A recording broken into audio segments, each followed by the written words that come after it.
WWF, what the world is watching. What's up, everybody? We are back at Around the Mat Pod. I am your host, PJ North. It is WrestleMania week, and we got a lot of things to talk about. Let me introduce my co-host, Young T.Y., the elegant one, Tyler Miller. What's up, baby? Man, it is definitely on the fast track to WrestleMania, and we're almost at the end of the road to it, and I'm definitely excited, man. It's going to be a big weekend. Making some plans together with some friends, so I'm definitely excited. Hell yeah. Well, if you're listening to the pod live with us, don't forget to hit that like and subscribe button here on YouTube. We appreciate it. Leave us a comment. Let us know what your thoughts are on everything that we're talking about. If you're listening on iTunes or Spotify, don't forget to leave a review. You can now comment on Spotify, so definitely do that as well. And don't forget to follow us on all social medias at AroundTheMatPod. We are everywhere. YouTube, Facebook, Twitter, TikTok, all the things. I don't really act. Dude, honestly, ever since the TikTok ban, I don't really use it. But we're out there, baby. I'm super active on Twitter with the Around the Mat Pod thing. So definitely give us a follow there. And let us know what you're thinking, man. We want to know where the fans at if you're listening to the pod. So we appreciate it. This week, as Tyler said, man, it is WrestleMania. We are on the fast track to WrestleMania. And we're there, baby. Today, as we're recording, tomorrow is SmackDown, and all the things are happening. It's a great time to be a wrestling fan. One thing I want to call out, obviously, I wear a different wrestling tee every episode. I don't always show it, but I wear a different wrestling tee every episode. And I've got the WrestleMania hat on. But I noticed today I've got a WrestleMania 12 shirt on, right? This WWE license, not a bootleg. And just for some odd reason, I noticed they've got a Stone Cold render on here. I don't know if you guys can see this. It's a Stone Cold render. Stone Cold did not exist at WrestleMania 12. He was still the ringmaster, and I thought that was super weird. I was like, damn, this is a WWE licensed thing. But I guess to sell the shirt, they probably were just like, whatever.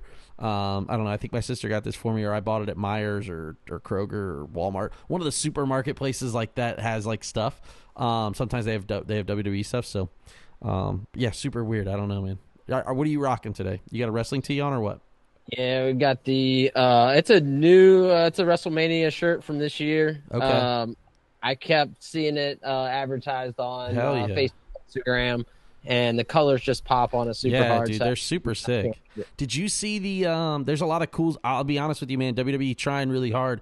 I don't love obviously some of their blanks that they use, but it is what it is. But they had a whole line of Cactus Jack and Fanatics release this week at the Superstore. I just saw them post today. The Cena one is cool. They're like, they're kind of like that brownish Cactus Jack thing, but the CM Punk one is so sick. And a friend of the pod, Miguel, said that the lines were crazy to get to just that. So honestly, probably we'll see those on eBay tonight if I was guessing, because that's what most of those guys, they try to pay for their trip. I get it. Make a little money on the merch that you can sell. Yeah, dude, that's probably one of the biggest things for me that I'm hating that I'm missing out on. That's the first stop anytime I get to, especially like one of the big events, whether it's the Superstore or just getting to an event in general. The merchandise is the first place that I'm going to every time. When I was a kid, you used to be able to buy figures at the. I remember that like vividly when I was a kid at the merch stand. They had the figures that you could buy. My mom would always hook it up whenever I made her take me to wrestling. So I don't obviously buy figures at the shows anymore. I did just get 2 new. My Great Muta collection is growing. He's getting the crazy thing is he's getting a regular and a chase variant in every figure that they're coming out with. So he has 2 more Monday Night Wars ones where he's in NWO gear. Got to have that one. And they've got 2 of the Superstar, the smaller Remco looking ones coming out. Nice. And then I just saw today at the Superstore, they have the Mattel section where they're showing you all the new shit that's coming out. So sick. Yeah, they've got a Muta versus Shinsuke. It's not a 2-pack, but it's the gear that he wore against Shinsuke in his last match ever. So super that's dope. awesome. So, man, I wish I was at the Superstore to see it all. But a lot of cool stuff. Obviously, WrestleMania popping. And we got some other things to talk about, though, before we get into WrestleMania talk too much. It is the headlines. And the headlines read this week. The first one is in New Japan. Yeah, I almost called it NJPW. New Japan is spiraling. They announced this week in the last 7 days they have now lost Jeff Cobb which they already knew. They have lost Bushi, and they have lost Tetsuya Naito. And it is the end of the year, will be the last one for Tanahashi. So, obviously, I know New Japan's not for everybody. It's not everyone's cup of tea. It is, however, mine. I do enjoy it thoroughly. For me, I wanted to talk about this because I think for me it's a big deal to, like, see all of these. They're not necessarily pillars, but Naito's one of my favorites, dude. Los Ingobernables de Japón is such a cool gimmick, such a thing, and he's, like, been a awesome wrestler. I don't really care as much for Jeff Cobb, so I really don't care. Like, cool, good for him to sign a WWE, whatever. Bushi's another one, been in Los Ingobernables de Japón. Incredible gimmick. Wears a mask to the ring and then takes that mask off and has another mask on. It's so sick. It's super awesome. And he's just an incredible wrestler as well. So it's really crazy to see New Japan. I just don't know. Obviously, they've been in the news last week because The Rock posted on his Instagram wearing the shirt, but they are spiraling, I think is the word, because I don't really know where they're headed. And they were on the way up. Obviously, seemingly, they have Finlay, they have Gabe Kidd, they have Callum Newman. They have a ton of guys that are really, really great. I just don't know where it's going from here. I hope, obviously, I think they're New Japan. They're going to be okay. But it's a very interesting time for New Japan. They've had times where they've been down, and we'll see what they bounce back with. Konosuke last week was at Windy City Riot fighting Tanahashi, finally beat Tanahashi. That was a cool thing. So, like, I think they have the working gimmick, they're still working with AEW. They're still doing Forbidden Door, like, obviously, but they've lost a lot of guys, like, in the last year. So I'm interested to see where it's going. I don't know if you have any thoughts on it, but I wanted to bring it up. So what are your thoughts on New Japan right now? So I'm not super big on keeping up with a lot of New Japan. It is always, definitely a big deal when you lose stars, as those guys that you mentioned. But it definitely seems like New Japan always seems to bounce back. Yeah. Japan wrestling fans, I feel like are like a cult following. So I feel like regardless of, the big stars, and I feel like their definition of a big star and what we view as a big star in America is a lot different. So I feel like those fans are going to keep going to those shows regardless of who's are on the card. And we all know Japan, it's like a pinnacle of wrestling, that country over there. Everybody adds that to their resume. Yeah. I fought in Japan, that almost instantly solidified. If you don't have a Ribera jacket, if you don't have a Ribera Steakhouse jacket, you ain't shit. Exactly. Absolutely. Yeah. But yeah, I mean, I think New Japan, they always tend to bounce back, create new stars, and it seems like their fans stick in there with them. So I think they'll be okay in the long run. Yeah, I think so too. They have a lot of great guys. Like I said, it is tough though because there's so much wrestling in America now that, like, they're able to poach, right? When wrestling was down in America and there was only WWE, everybody went to New Japan to make a living. And then all those guys became WWE, like WWE poached all of them. They became stars over in WWE. So, like, it's crazy how that works. It's a very interesting time for them, but sad to see Naito go. He has, like, macular degeneration in his eyes. Like, I think, obviously most people don't know, or if you don't know, his thing is always this, right? He goes like this to everybody. That's his thing. He does that because in Mexico, all the fans are super racist towards him and would do, like, the slanted eye thing towards him. And so he started doing this to them, like making fun of, and so, like, but then it's sad to see that he has an actual macular degeneration in his eyes. That kind of sucks. And I was like, oh, damn, that, like, how ironic that would happen. I guess irony might not be the word, but anyways, I don't know if he'll sign anywhere else. I don't think he can wrestle anywhere else. Like, he has bad knees. Like, I don't know I don't know what's going to happen there. Bushi, however, I do think will be okay wherever he goes, because he's just a stud wrestler, and I think he'll be fine. But interesting to see with New Japan. We'll see what new stars they make. Obviously, they've already made Gabe Kidd, and I'm very excited to see what he does. I hope he wins a world title soon. So we'll see what happens. Up next, Mariah's big decision. If you've been watching, unfortunately, the dirt sheets are always somewhere. People are complaining about something. Dave Meltzer always saying some shit. Mariah might be leaving AEW to go to WWE. What say you, man? What are your thoughts on that? I'll be honest, I didn't even know that until you sent me the notes earlier. Okay. I've seen nothing about it. And of course, God, I wish I was that lucky to not see any dirt sheet content anymore. I will say though, I'm guilty of following some of the dirt sheets, so I'm surprised that I'm surprised you didn't see it.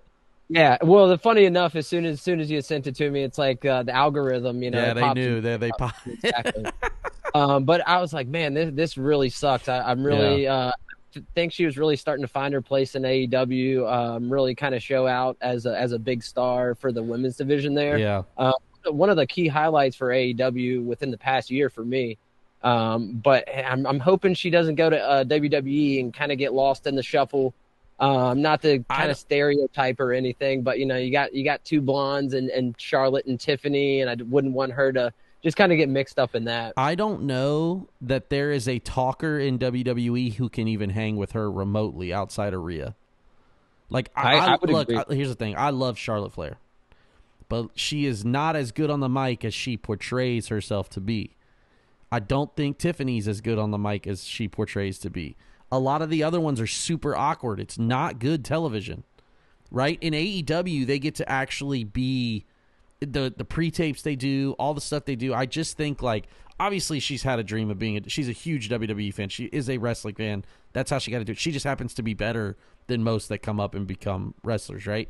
I'm interested to see what she does. I think it'll be cool either way, whatever. She's young enough where she can, if she makes it's a bad decision to go to WWE and it doesn't work out, she can always leave and go somewhere else. She's that big of I think she is a massive, massive star in the making if they let her be her. But if they try to like overproduce it and take away the things that have made her great, that's where I'm like, oh, we'll see what happens.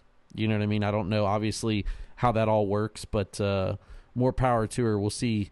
We'll see how it shakes out later this summer. Obviously, I don't really know what her contract is. I don't think SRS or Juan or any of those other people know either. I think they all just like hear one thing and then they spin up a thing and then they call somebody else who doesn't know dick all and then that person gives them some bullshit. So we'll see what happens. Obviously, it would be hilarious if Mariah says she's leaving and then just comes back like at Forbidden Door and just, smashes people. Maybe she doesn't show up on TV till then. That would be sick. Like, why not, right? Like, play into it. If she is going to re-sign, play into it.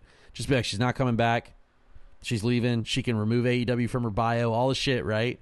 Shows up and then she just shows up and smashes Tony Storm or something crazy at All In or at Forbidden Door. We'll see.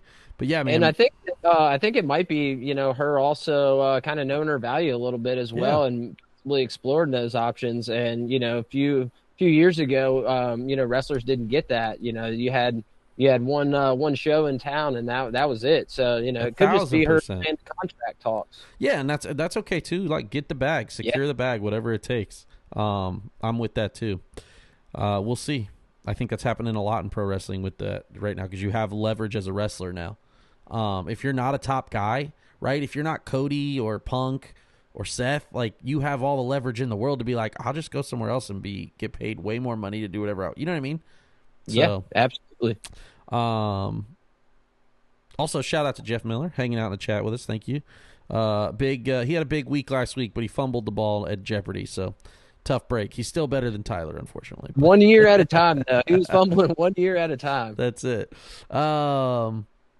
Last headline: Dynamite passes Nitro. Eric Bischoff has to suck it.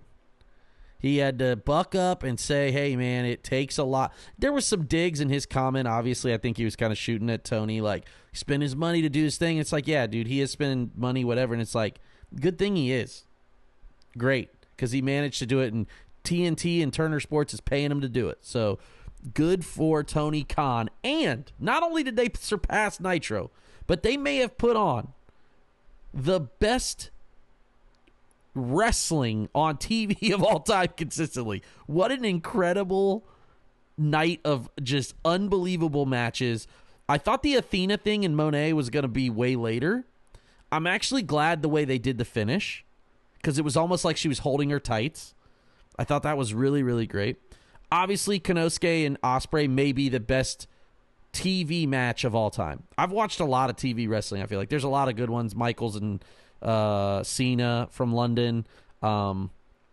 There's stuff from back in the day in WCW. There was obviously the big one, Luger, over Hogan, and that's a huge moment and all that stuff. And There's been some bangers forever, right? You have the ladder match with Taker and Hardy. You have Michaels and Shelton. You have things that you remember, right? TV matches that you remember. But last night, real talk, might have been the greatest TV wrestling match of all time. I was blown away. I watched it at the gym today, and it was unbelievable. I was loving it, dude. I was like so pumped about it. And then they fired off with the Ops. Somehow, I don't know what happened to Hook, whatever. I hate the trios. I hate trios. Right? It's absolute dog shit. However, the fans went absolutely nuts when the Death Riders finally lost, and I think that speaks volumes to how much heat they have. People hate it that much in a good way. Like, they hate it, whatever, but like, look how much it's a draw to do that. You know what I mean? And so I just thought overall, what an incredible episode of Dynamite in Boston. Some of the homies were there. They really enjoyed it. They said it was just unbelievable live. And then Josh Alexander debuts. Like, we're hitting on all cylinders right now, baby. AEW is all the way up. I think that they're all the way up because WWE has mentioned them like 30 times in PR this week, like talking shit. So I think that's how they're back on the way up. Understand that they're playing smaller venues, doesn't matter. If they can't keep their name, if they can't keep your name out of their mouth, you're doing something right. So shout out to AEW right now, just continuing to crush it. Really, really. I mean, there were some times where we were really down on it. And to see them pass Nitro and to see them do it the way they did it, hell yeah. I'm in. It's an alternative. It's great. I loved it. That was my take. What about you, man? As far as Dynamite goes last night, it was an absolute awesome show. As far as Konosuke and Ospreay, I went to their the match that they had at Revolution last year, and for some reason, I don't remember it being as good as what it was last night. Maybe that was just me in the moment, really digesting it like that. But I was telling my brother earlier, I don't think that WWE has, of course, storyline wise might be different. Sure. But I don't think they've ever put on a match like Takeshita and Ospreay. I don't think it's ever been done like that. Never. Not in the total, storyline. Yeah, that can be, that's a complete different story. Sure, but, different art. They have is Brett and Austin in the amazing match, but you're talking about two different versions of wrestling, in my opinion. I agree. But as far as them passing Nitro goes, I thought it was it's a really cool milestone for them, and just like Nitro in their different respective ways, they've both really changed wrestling for the better.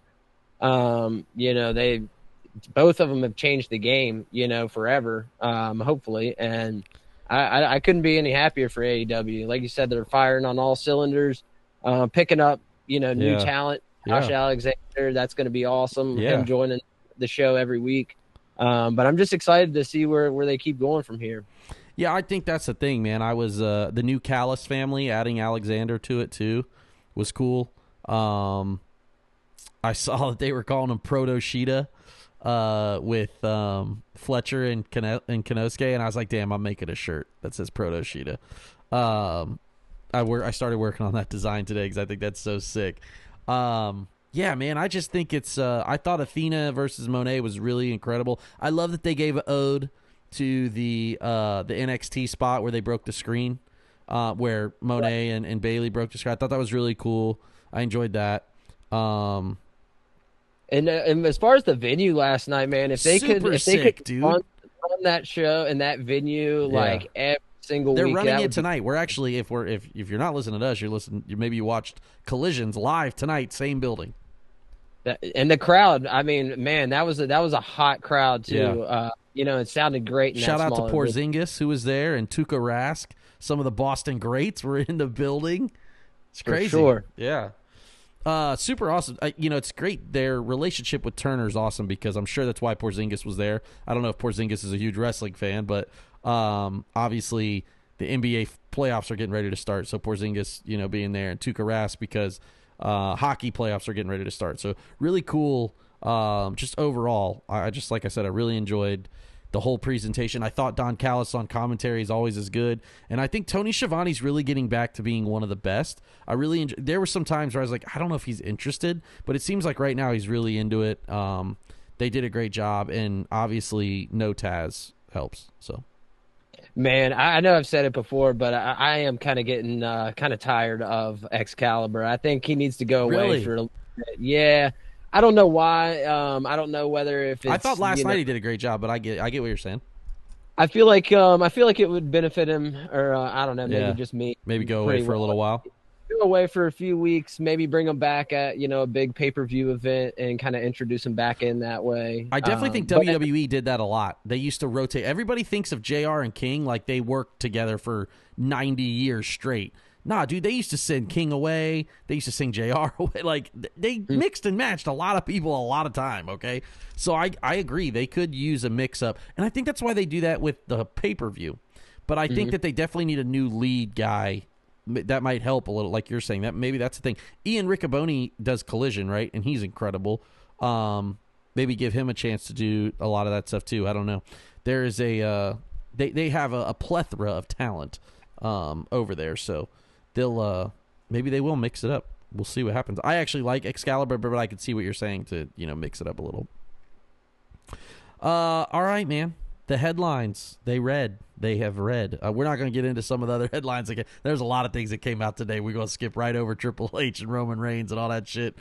I don't have enough breath in me to talk about it, so we're going to skip right over top of that, and we're going right into WrestleMania Night 1. Obviously, I think they've announced kind of some of the matches, but I'm not 100% sure in order. So we're just going to call it Night 1, and we're just going to break this up a little bit to kind of give us a little bit. So we'll start with Rey Mysterio versus El Grande Americano. So let's talk a little bit about, obviously, the wrestlers, the storyline going into it, and who you're picking. Obviously, we'll kind of go match by match. For me, I think this is the most god-awful thing that Chad Gable's done. It's terrible. I think it's so stupid. I love Chad Gable. I saw something today that someone tried to say, and I quote tweeted this, is that someone was like, Josh Alexander's greater than Chad Gable, and I was like, we're not going to sully either of their names. These are two great wrestlers who deserve way more. We're just going to leave it at that. None better than the other. Gable is an incredible worker. He literally is Kurt Angle Jr., and they have somehow managed to miss that. I mean, he couldn't be more Kurt Angle if his name was Kurt. Like, that's how, you know what I'm saying? Agreed. And so this sucks. At least he's getting on Mania, and it's a good deal, but obviously Rey Mysterio is who I'm picking, and I gave this the 13 points because there's no way they let that guy keep the mask. What about you? Oh, so it is a mask match, right? No, but I'm just saying, like, they're not going to, I doubt they're going to, you can't, I mean, I would hope to God they don't, but. So, I don't know, man. The way that I'm looking at it is, it's kind of interesting the way that they've done everything. They've really built a decent story behind it versus like some of the Mr. America bullshit that we saw with Hogan. Yeah. But like you said, Gable definitely deserves a lot better. And, Kurt Angle, he definitely did some comedic stuff when he came in, but he also had his fair share of, really good rivalries, serious rivalries, that type of thing as well, where it doesn't seem like Chad Gable's getting that. He's just getting the comedy part. Yeah, it's like there's no payoff at the end for him. Exactly. So I'm hoping that, and he turns like shit into gold like every time that they give it to him. Dude, I think the only thing he ever missed on was the only thing he couldn't make work was Shorty G. Everything else he's made work except for Shorty G, I think. Exactly. And I mean, I don't know anybody or how anybody can make Shorty G work. I don't know, but I'm going to hunt for that figure. I'm sure he's out there. I would say I'm thinking that Americano is going to win. He's going to get a win, and then he's going to take the mask off himself and just reveal that it's Gable. Yeah, interesting enough. While we're talking about figures, also, I'm looking for an American Alpha 2-pack. I don't know if they ever made one. I need to look. I've got the Fig Heel book. I should look in there. If anybody knows, I'm looking for. Huh? You never seen Big the book? Heel got a book? Yeah, man. He's got the giant collection of everything. It tells you all the figure. It's an encyclopedia, and it's updated every year with the new stuff. Yeah, it's cool. That's sick. Yeah, I bought it at. I Maybe that one I bought online. But yeah, he always has them like in person and stuff. It's cool. All right, up next, Liv Morgan and Raquel Rodriguez versus Bayley and Lyra. Another match where I'm like, this is dog shit. Why did we do this? Look, man, I love Liv Morgan. I think she's incredible. She got the short end of the stick with the triple threat stuff, losing the title. Bayley and Lyra, what are we doing? What are we doing? I'm out, man. I whatever, dude. I pick Liv and Raquel, though. I don't have any interest in this match at all. I'm very upset about it. I couldn't agree anymore, man. I have zero interest in it. As far as the storyline behind the match, really don't know what's going on with it. Probably something that I tune out, check my phone at during Raw, and I'm just like you said, what are we doing? You know, that could be on a pre-show, even though they don't have any matches on pre-show. The fact that that's a match and the Street Profits are not on the pay-per-view is like baffling. You have 5 tag teams, actual tag teams, guys who wrestle, matching gear, tag teams, have an entrance on SmackDown, and you're putting this match. I'm out of here, man. It's just so stupid, dude. It's like just the utter disrespect for tag team wrestling to me is baffling, dude. And dude. I'll say that you know, there's absolutely no reason that you couldn't have that on a SmackDown, on a Raw. Right. I mean, Put that feel like on Speed or something. Exactly, dude. I feel like that is probably one of the biggest gripes or complaints that I have since Triple H has taken over is sometimes the matches. There's a few matches on the card every now and then that are a little iffy. Yeah, and it's like, why couldn't we have done something? Why better? didn't you swap it with something that's on SmackDown? Agreed, dude. 100%. So I put Liv and Raquel. Obviously, I picked them. Is that who you're picking? Yeah, I'm definitely because I don't see Bayley and Lyra staying together to keep the belts. Yeah. All right, we're starting to get into a little. This one is good, and this is all because of the internet, honestly, and Naomi's stuff. Naomi versus Jade. Naomi's been crushing the pre-tapes, dude. She's done a really great job. On Twitter, she's been killing it, dude. She posted today something about Jade's new chain that Jade's married to Brandon Phillips, the baseball player, and so he bought her her logo. In a diamond chain. And Naomi posted those look a little cubic-y. I'm bringing my diamond checker or something like that. And I thought that was funny. I think this is going to be good. They both deserve this. This is a great storyline without a title, and they both deserve this for sure. So I am, however, going Jade. I think if they're going to put Jade, she has to win now. If they're going to run with Jade, she either has to win this or she going to have to disappear or something. What about you? Yeah, I think Jade's definitely going to take it. This is her first Mania match as a singles competitor, right? Yeah. Okay, yeah, I don't think that there's any way that they give her an L as far as her first singles match. And I think her and Naomi have done really well. I didn't, really wasn't excited to, see Naomi and her. I wasn't at first either, and it turned out great. Exactly, and I was like, man, but they've definitely kind of built a competitor for Jade without giving her someone like Bianca or Rhea to help all the women in the division. Also building up Naomi, so I think they've done well with it. Agreed. So you're picking Jade as well. Definitely Jade. Let us know in the chat who you're picking there, man. We want to know your picks. Logan Paul and AJ Styles. I saw a funny tweet about this yesterday. I sent this to Mario. And it was like, damn, I know Karrion Kross tired of carrying this. Like you say, tired of carrying this feud that he ain't even in. And I was like, damn, if that ain't true, dude. Logan Paul's such a fucking cornball, dude. It's like me and Casey right now are watching Kidfluencers. This like documentary on Netflix right now. Have you seen this? I've seen clips of it. Yeah. So we're watching it. I'm just like, this is exactly like the type of cornball shit that Logan Paul is. Is he athletic? Awesome. Can he talk? No, he can't. He's got this like fake voice. He has a podcast. It's not like he can't talk, but he does this like weird cringy heel gimmick, and it's dog shit. It's not getting over. It's not like likable. It's not that I want to punch his face. I don't want to see I don't want to see him on the show is what it is. It's go away heat in the sense of like, you're not entertaining to me. And I hate it. And AJ Styles deserves more. Dude, but the problem is I don't know who to pick on this one. And I went AJ Styles, but I don't know if Logan Paul loses at Mania. What about you? I think I definitely pick Logan Paul. I don't think they're giving him an L, and I think Styles, is at the point in his career. I think he probably sees the work that Logan Paul's putting in, the athleticism that he has, and I feel like AJ Styles probably would want to put him over.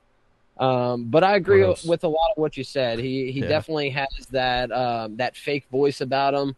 Like it's almost like he's acting way too hard. And I do catch glimpses because I listen to some of his podcasts. I do catch glimpses of it sounding like he, is actually getting into it, sounding like it's real, and then he goes right back into the acting bullshit. And I'm like, man, you're almost there. You were almost believable, and then it got ruined. I think the best work he did was with LA Knight. Yeah, agreed. Especially when they were doing the stuff like at his house and all over places. Yeah, I definitely think Logan Paul is going to take it though for sure. Yeah, we'll see, man. I did end up picking AJ. I think I can't even remember. Well, I guess I could look actually. Let's see who I did pick. It's going to be a hell of a match, though. I do feel like we're going to get some pretty cool spots. Holy man, I picked AJ Styles, and I put 13 on that. Oh, wow. I'm really taking a swing for the fence. Holy shit, that might be a bad pick. I don't know. Only a few of us picked AJ, so if I do get that, that'll mean I'll win, so that's good. That might be the one. Yeah, that might be the one. All right, Damian Priest versus Drew McIntyre. Absolute snooze fest for me, dude. This is the I really like Drew, and I really liked Damian in Judgment Day, but I like babyface Damian is the shits to me. I just do not enjoy it. I don't know, dude. I picked Drew here. Drew just did the new Rock. I don't know if y'all saw that, the Under Armour commercial for the Rock brand. He's got the iron whatever that brand thing, and he just did a new thing with Drew. I think Drew wins, so that's my pick there. I don't have any interest in this match, so I'll just kind of leave it at that. What about you? Yeah, I'm kind of the same, man. I really haven't been keeping up with the storyline. That's more so on SmackDown, isn't it? Fuck, I don't even know, dude. I skip. I fast forward through so much shit now. I don't even know. Yeah, I'm not hating on it. I've seen the clips, obviously, but that's where, and it's so that's my thing. Is I'm giving my opinion based on am I watching it, and I can't even watch it. So for me, I don't know, to be honest with you. Yeah, I mean, I think Drew will definitely take it. I feel like that he, has had a lot of shit dealt to him over the past year or so, and came up short a lot of different times in big moments. So I think they'll give this one to him. And I think it's supposed to be a street fight, and I'm always it's a Sin City street fight bullshit. I'm always down for some good debauchery. Really? So okay. Some crazy shit happens. Yeah. I'm for that. Only 2 people in our pool picked Damian. I gave this one 12 points. With Pick and McIntyre? With Pick and McIntyre, so. Okay. We'll see what happens. Hopefully next week I'll be $1,500 richer. I don't know yet. All right. This is the War Raiders versus the New Day. Let's hear your opinion on the New Day in this, and what your thoughts are on them right now. So they've kind of dropped off for me. I feel like they were starting to really pick up steam as a heel tag team. I have definitely caught some of their backstage stuff. Yeah. Catching some heat, mentioning the different sports teams, different cities, that kind of thing. Yeah. But other than that, I feel like they really haven't done much. And, I don't know whether that's on them, whether it's on WWE not, being big as on tag teams. Yeah. Could be a combination of both. But I really haven't been much into. I was excited for it at first, but I just don't think it's lived up to what I thought it was going to be. Agreed. And I think that's the thing, man. But I think the New Day should win. I think they've done the best work to turn heel. The War Raiders thing is the crazy thing to think about is that I was watching the War Raiders in Ring of Honor, like when Ring of Honor was on the way down. I think they're a great tag team. They are. But I do think that the New Day deserves to win this one. I think that they're the better team right now on the come up. I do hope they win also. But I agree, man. It's like it kind of fell off when they were really on the way up. Most of us picked the New Day. I gave this one 7 points. Man, I'm really swinging for the fence on some of these lower ones. I would definitely have to pick the New Day, man. I don't see any chance of them not winning. Yeah. All right, this is a good one here, but kind of random because again, I don't watch SmackDown every week, obviously, other than the Cody segments. So I watch some of the stuff, but I don't watch it like religiously, so I skip through some stuff. LA Knight and Jacob Fatu. Has anyone done less or been given less with more buzz than LA Knight? Do you think? I don't think so. I mean, he is what Jey Uso. Obviously, Jey Uso is doing it on a bigger scale, but like LA Knight was almost at that with the I mean, like pretty close. And he's going to get the short end of the stick here because he's getting that Fatu ass whooping. I believe I'm picking Jacob Fatu. I do think that like it's not too much too early for Fatu because he can obviously talk. He can obviously do the whole thing. But, like, where do you go from here with the U.S. title? Like, are you prepping him to go for the world title eventually, or what are we doing there? You know what I mean? The way they treat the heavyweight titles is so weird now because you're boxing yourself out on stuff to, like, you can't have challengers throughout the year, it feels like. You know what I mean? Like, that are realistic challengers. So I don't know where it goes from here, but I picked Fatu. What about you? I'm going to pick Fatu as well. I personally don't know a whole lot of what's going on in that storyline. Yeah. This past Friday, I was hoping to catch SmackDown, but was up in Columbus and checked in and was just catching the last part of where Fatu was attacking him. I was like, oh, okay, now they're probably going to be a match there. Yeah. But I think what they're doing with some of the mid-card belts as far as Intercontinental and the United States, especially giving Fatu a chance, probably going to give it to Fatu. I think it's really kind of elevating those titles, hopefully going to, build up. Of course, the Intercontinental was kind of there with Gunther in that historic reign. Exactly. But I think that, if you build up those mid-card titles into what they used to be, kind of a stepping stone to that world champion, as long as they do it correct, I think it's it'll be beneficial for them. Yeah, that's fair. Yeah, that's a good. I didn't think about that really. I guess we'll see how it works for him as a stepping stone. I agree. I do think it's weird, and this will be a good pause from night 1 to night 2. Obviously, I don't know the order, but I'm just doing them this way. What do you think about the women's titles not being on the show? Meaning the Intercontinental and the U.S. title.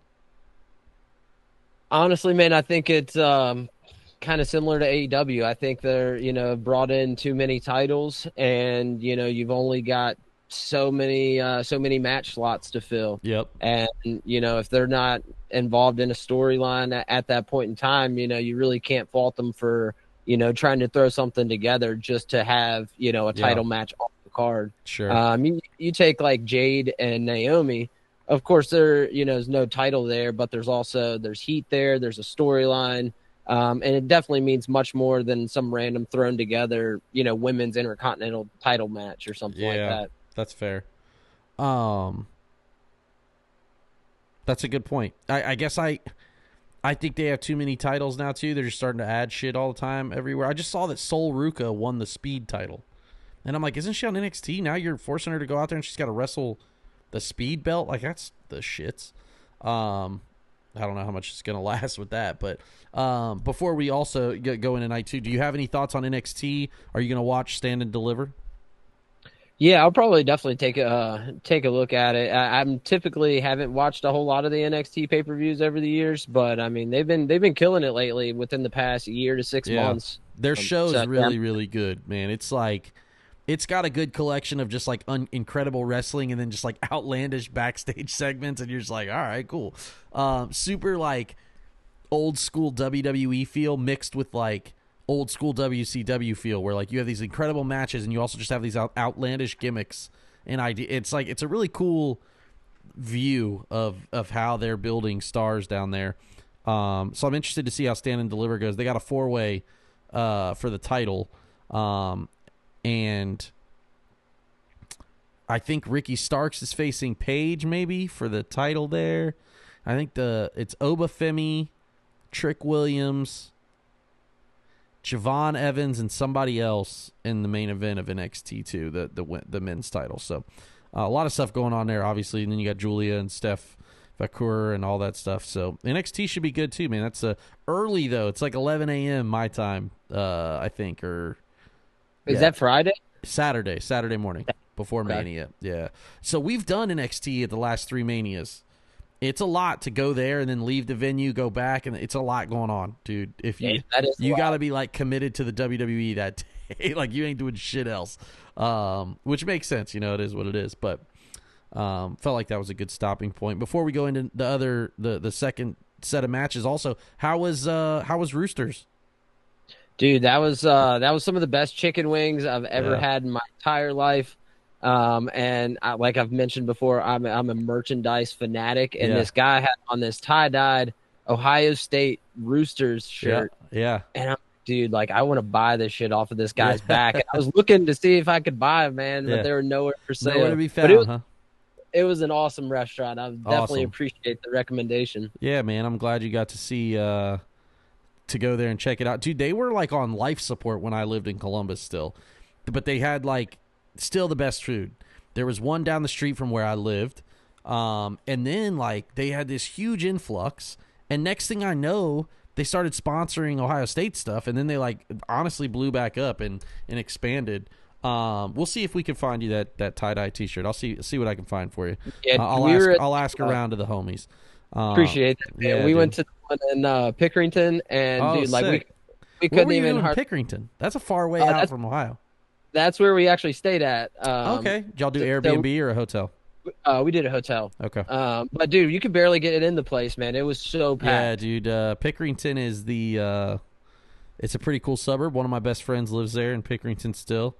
And I used to go. I spent a lot of my young years in Pickerington. They're actually from where I grew up. They are our rivals, which is kind of crazy. So they've produced a lot of Ohio State football and a lot of Michigan football players. Taco Charlton, the Boren brothers, just a ton of guys that went to Pickerington. Actually, what's that dude? Who's the linebacker for you guys? Jack, whatever. Sawyer. Yeah, he went to Pickerington. Yeah. I was hoping I could, see a jersey on the wall, something like that, man. But no, there was nothing.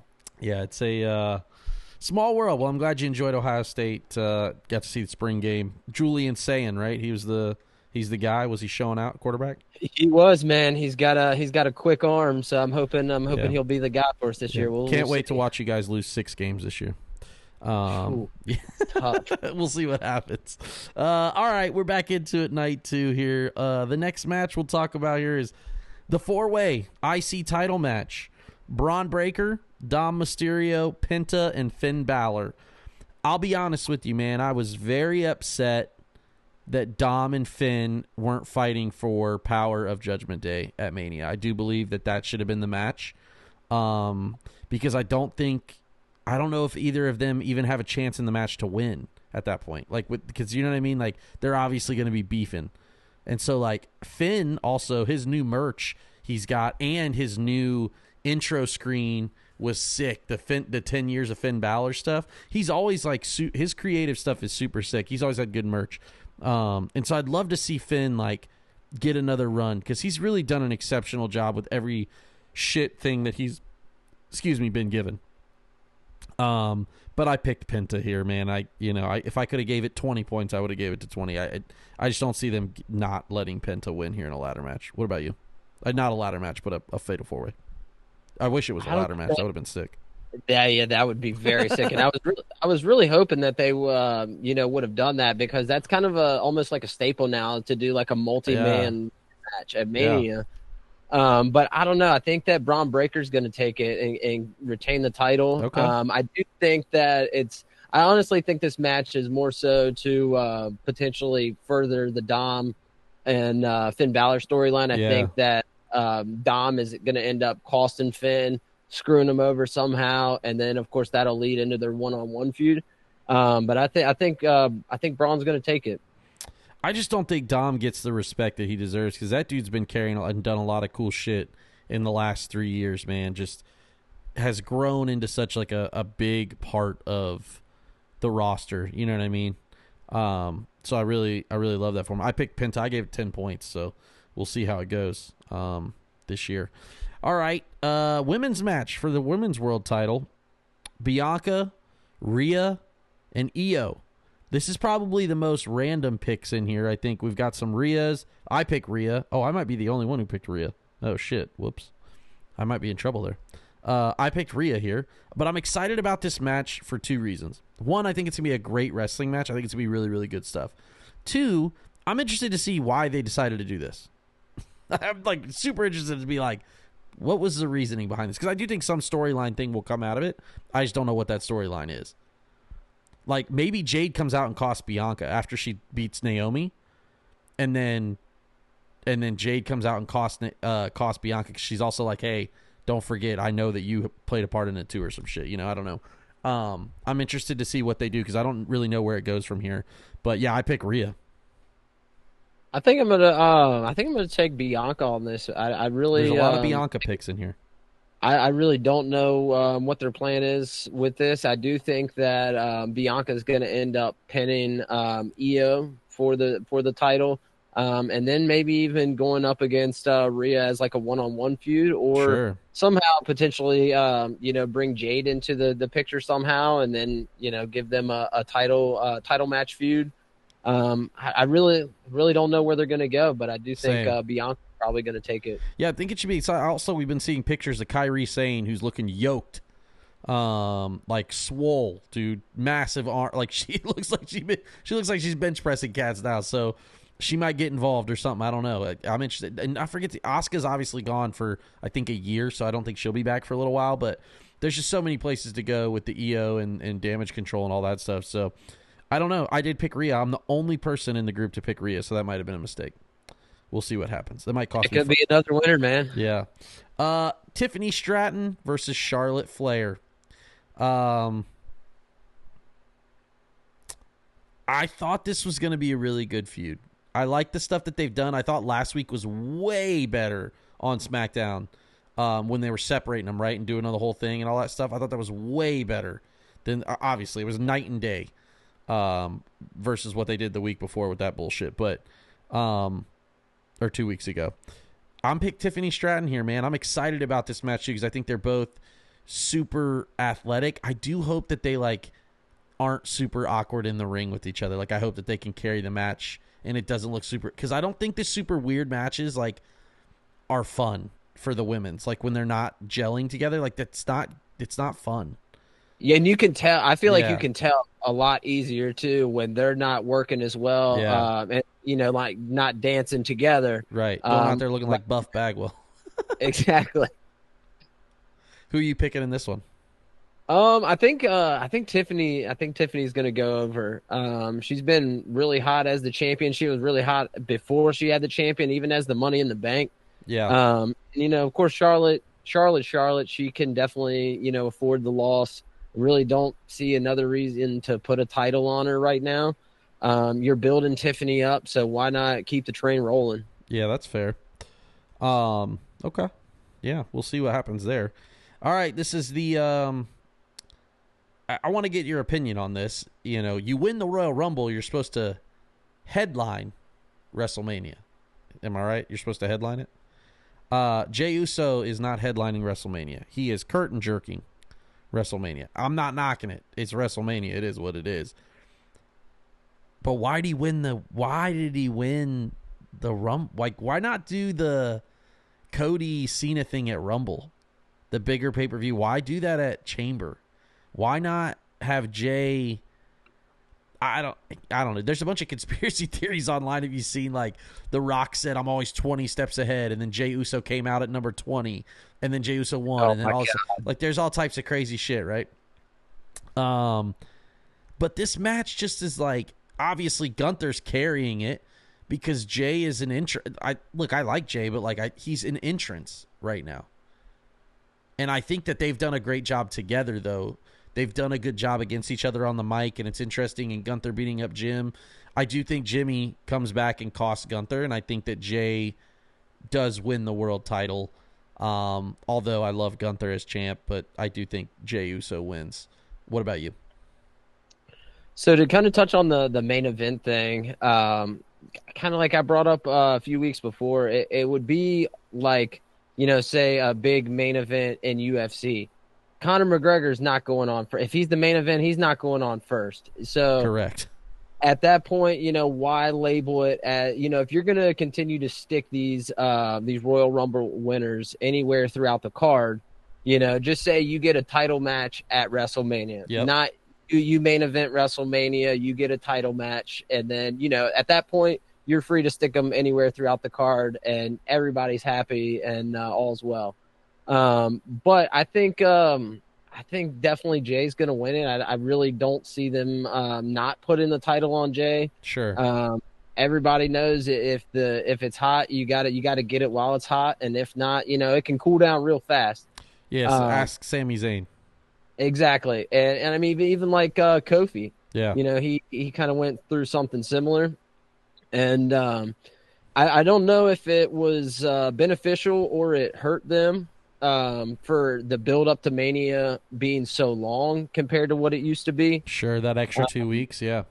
Yes, I mean that's an extra 2 weeks of rivalry that you got to build up. I feel like that Jay this past week standing on the announce table, he kind of cut himself down from where he was a week before. Sure. I felt like that everything the week before, getting real emotional in the ring. Everybody.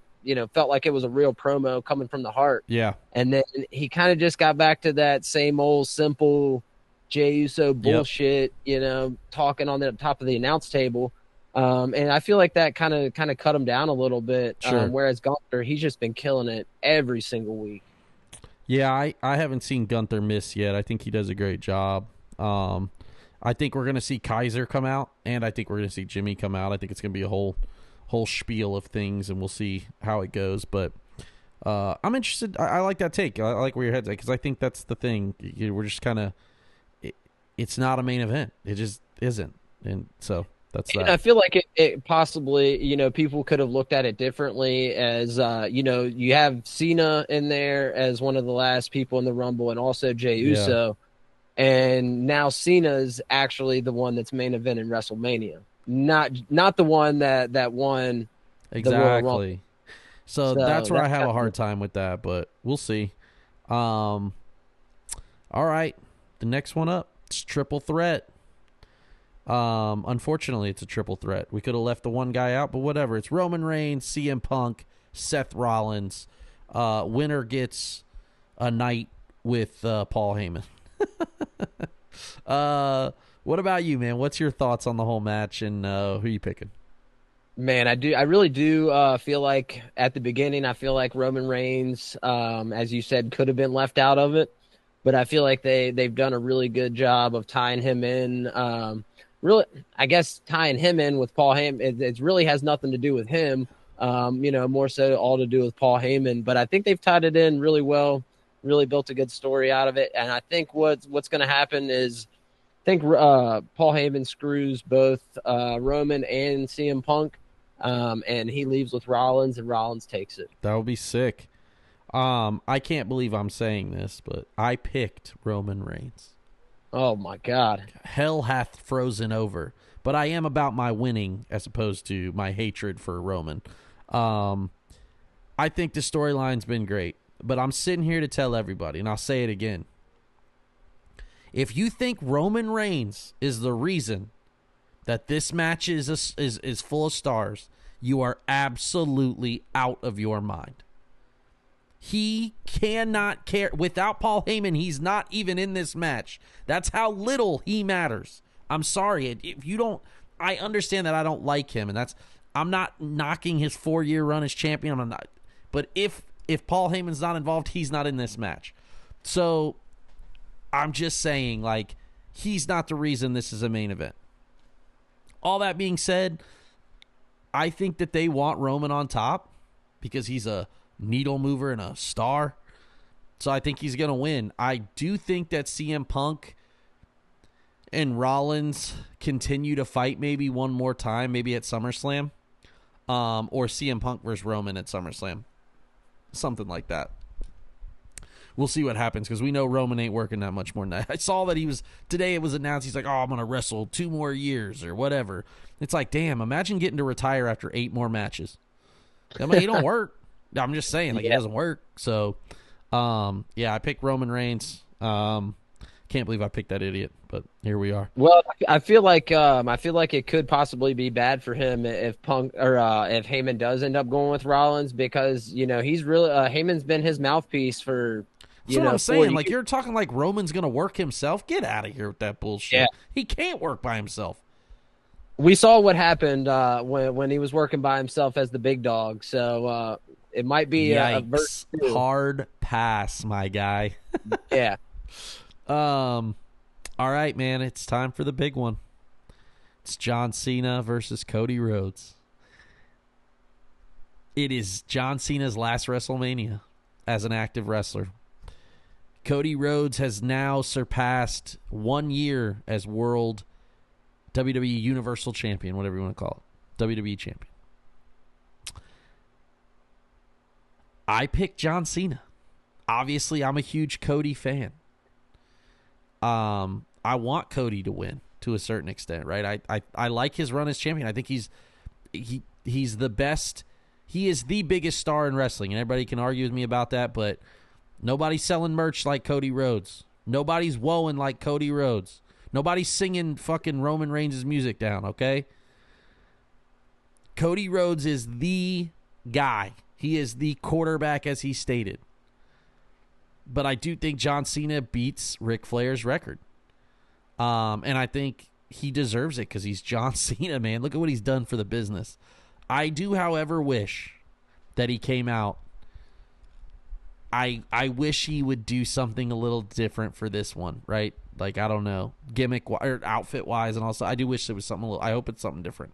But I picked John Cena, man. I'm excited for it. I think it's going to be an incredible main event. I think we're going to see a lot of shenanigans. The Rock, Travis Scott, probably Stone Cold, maybe somebody. I think we're going to see some shit, though. I think it's going to be wilder than it was last year.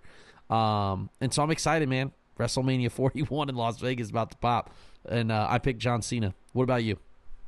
I'm picking Cena too, man. It's going to be a hell of a main event. I'm super excited. Honestly, I feel like a kid again. I'm like, man, I'm super pumped up for this. Dude, yeah. Yeah, and I do think there's going to be a lot of shenanigans. I do think that The Rock might end up costing Cody the championship. That's also a way to, keep Cody looking strong, not having him take really, I guess, a clean L. Yeah, I doubt he takes a clean L. I don't think there's been a clean Mania finish in 30 years, dog. Yeah. I don't think there's been one since maybe 10 when Bret Hart beat Yokozuna. Like, I honestly don't think, and I don't even think that one was clean, was it? Yeah, I don't think so, man. If I had to go back and watch, like, real talk, so it's a good point. I think it'll be awesome. I think it'll definitely be one of the better main events that we've seen in a long time. Of course, last year the story was an awesome build up, like 2 years in the making. But this is going to be the last time we see Cena at WrestleMania. Of course, I grew up on him. Yeah, 20 years of Cena, man. Yeah, so I'm super excited. Hopefully it's not some bullshit. We haven't got that from Triple H and his regime since very, very few times. So we'll definitely see what happens. Yeah, interested to see, man. WrestleMania this weekend on Peacock. Obviously, everybody knows that. But yeah, all right, man. Those are our picks. Hopefully I'll be richer next week. Because if I am, I'm buying a Rolex for the wedding. That's what I'm doing with my money. I'm buying a Rolex. Hell yeah. I've wanted one. I'm doing it. That's what I'm doing with my money. All right. The randomizer. Last week, WWE came out with the documentary of Making the Spectacle, right? The WrestleMania 9 documentary, a bunch of behind-the-scenes footage talking about WrestleMania and all those things. It is incredible. I can't tell you how WrestleMania 9 is one that I'll always remember. I remember watching it with my next door neighbor. It was my brother's friend. We all went. I remember it like it was yesterday. I also remember as a kid renting it again and again and again. I understand the finish sucked, but I remember it, right? Obviously. The documentary is incredible. So, my question for you is, what is your favorite WWE documentary that they've done? Man, that's a good one. Yeah. I used to love them, right? I had all the DVDs. I actually recently got rid of them maybe 2 years ago. I should have kept them all if I'd have known that this shit was going to happen with physical media. But, yeah, man, I had all of them. I would go to Best Buy when they would come out. That's how I learned so much about stuff that I didn't even know, right? The Flair documentaries, the Dusty Rhodes ones, the Orton, Cena's, all the stuff that all of those. I loved them all. I thought they were great. And so, yeah, I want to ask you, what is your favorite WWE documentary? Man, I'd have to say there's one vivid one that I remember growing up that my dad had that we used to watch a lot of, and that was a Ric Flair. I think it was like a 3 or 4 disc set. One. Yeah. Yeah, had him. It was like a silver cover with him in the black robe. Yep. And I guess I'd say that one, the only reason is it introduced me to like the old school style of wrestling that as a kid I absolutely hated. Sure. I did not want to watch him and Dusty Rhodes and Harley Race get each other in a headlock for 20 minutes. That wasn't exciting to me. Yeah. But, used to cruiserweights, and, those were my guys growing up. Attitude and Ray, Psychosis, all of those guys. And, but of course now I appreciate, that style of wrestling. And that documentary also had, stuff from WCW, which, of course I grew up on as well. Yep. And then into, some of his early WWE stuff. WWE days. Yeah, exactly. So you really had just a little bit of everything. And then of course for the backstory, wheeling and dealing and limousine riding, jet flying, all that stuff. Every great promo, man.